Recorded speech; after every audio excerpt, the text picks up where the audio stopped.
நடந்து முடிஞ்ச 10வது மற்றும் 12வது தேர்வில் சாதனை படைச்ச என்னுடைய தம்பி தங்கைகளுக்கும்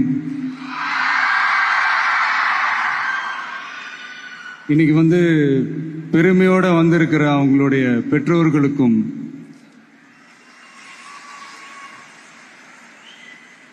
இந்த ஃபங்க்ஷன் இவ்வளவு சிறப்பா நடக்க காரணமா இருக்கிற என்னுடைய பொதுச் செயலாளர் மிஸ்டர் ஆனந்த் அவர்களுக்கும் மிஸ்டர் ராஜேந்திரன் அவர்களுக்கும் தமிழக வெற்றி கழகத்தினுடைய தோழர்களுக்கும்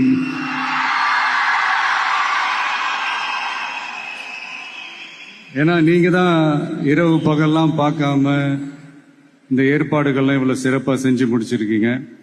மற்றும் என் நெஞ்சில் குடியிருக்கும் என்னுடைய நண்பர்கள், உங்கள் அனைவருக்கும் என்னுடைய பணிவான வணக்கங்கள்.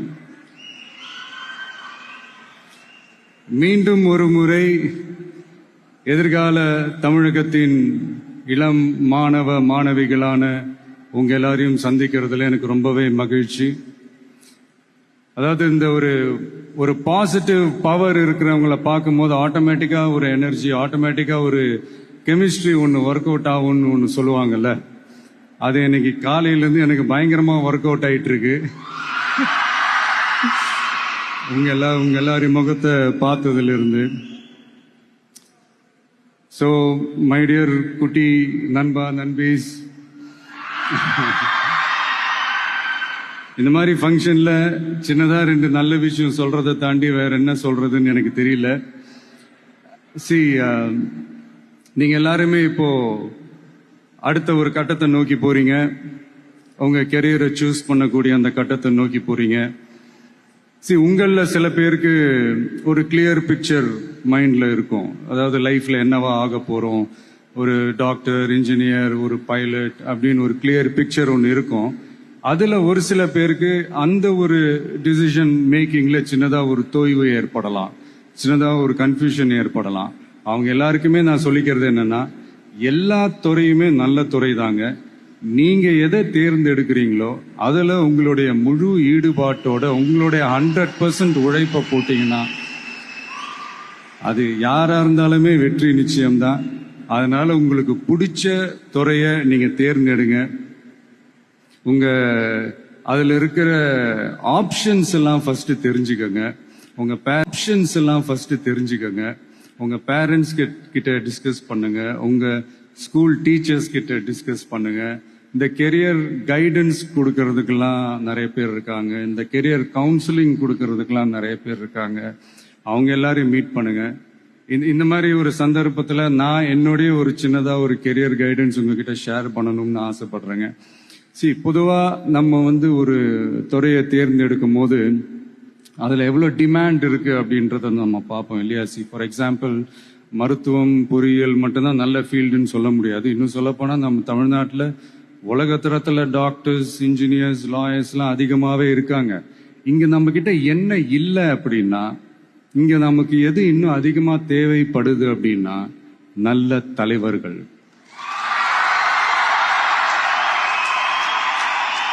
நான் தலைவர்கள்னு சொன்னது வெறும் அரசியல் ரீதியா மட்டும் சொல்லல. இப்போ நீங்க ஒரு துறைக்கு போறீங்க, அதுல நீங்க சிறந்து விளங்குனீங்கன்னா அந்த ஒரு தலைமை இடத்துக்கு உங்களால ஈஸியா வர முடியும்.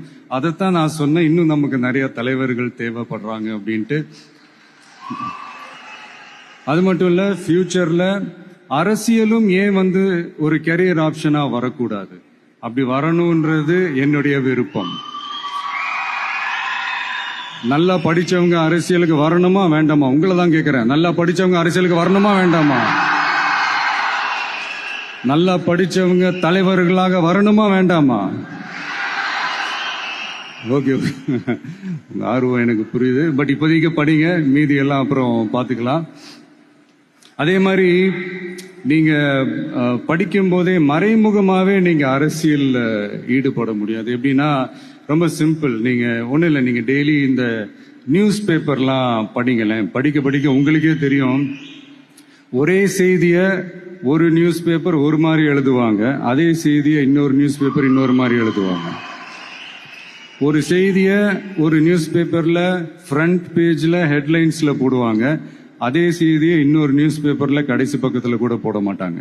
இங்க நியூஸ் வேற, ஒப்பீனியன் வேற, செய்தி வேற, கருத்து வேறங்கிறது உங்க எல்லாருக்குமே தெரிய வரும்.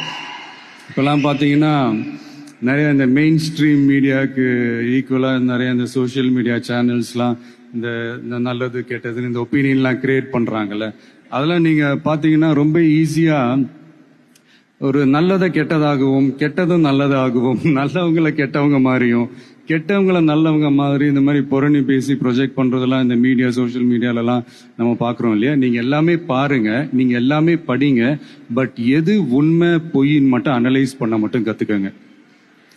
அப்பதான் இங்க உண்மையிலேயே நம்ம நாட்டில் என்ன பிரச்சனை, நாட்டோட மக்களுக்கு என்ன பிரச்சனை, இந்த சமூக தீமைகள் பத்திலாம் உங்களுக்கு தெரிய வரும். அது தெரிஞ்சுக்கிட்டாலே இந்த ஒரு சில அரசியல் கட்சிகள் செய்யற இந்த பொய்யான பிரச்சாரங்களை எல்லாம் நம்பாமல் எது கரெக்ட், எது தப்பு, எது உண்மை பொய்ன்னு இது அனலைஸ் பண்ணி பார்த்துட்டு நல்ல தலைவர்களை தேர்ந்தெடுக்கக்கூடிய ஒரு விசாலமான ஒரு உலக பார்வை உங்களால வளர்த்துக்க முடியும். அது வந்துட்டாலே அதை விட ஒரு சிறந்த அரசியல் வேற எதுவுமே இருக்க முடியாதுங்க. அதை விட நம்ம நாட்டோட வளர்ச்சிக்கு நீங்க செய்ய போற அந்த பங்களிப்பு வேற எதுவுமே இருக்க முடியாது.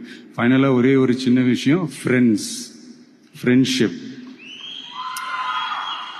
adds fragrance to life. அதுல எந்த மாற்று கருத்துமே கிடையாது. ஒரு கட்டத்துக்கு அப்புறம் பேரண்ட்ஸுக்கு அடுத்தபடியா, இன்னும் சொல்ல போனா பேரண்ட்ஸை விட அதிகமா நண்பர்களோட டைம் ஸ்பெண்ட் பண்ணக்கூடிய அந்த ஒரு சூழ்நிலை ஏற்படும். அதனால நல்ல நண்பர்களை தேர்ந்தெடுங்க. நீங்க கேட்கலாம், நட்புன்றது அதுவா அமையறது தானே, நாம் எப்படி சூஸ் பண்ண முடியும்னு.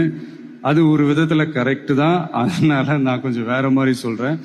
இப்போ உங்களுடைய இந்த நட்பு வட்டாரத்துல இப்ப ஏதோ ஒரு விஷயம் தப்பா இருக்கு அப்படின்னா, இப்போ அதுல சில பேர் இந்த தவறான பழக்கங்களில் ஈடுபட்டிருந்தாங்கன்னா முடிஞ்சா அவங்கள நல்வழிப்படுத்த பாருங்க. இந்த தவறான பழக்கங்களில் மட்டும் ஈடுபடாதீங்க, ஈடுபடக்கூடாது. நான் முன்னாடியே சொன்ன மாதிரி தான், உங்களோட அடையாளத்தை எக்காரணத்தை கொண்டு இழந்துடாதீங்க. Don't lose your identity at any cost.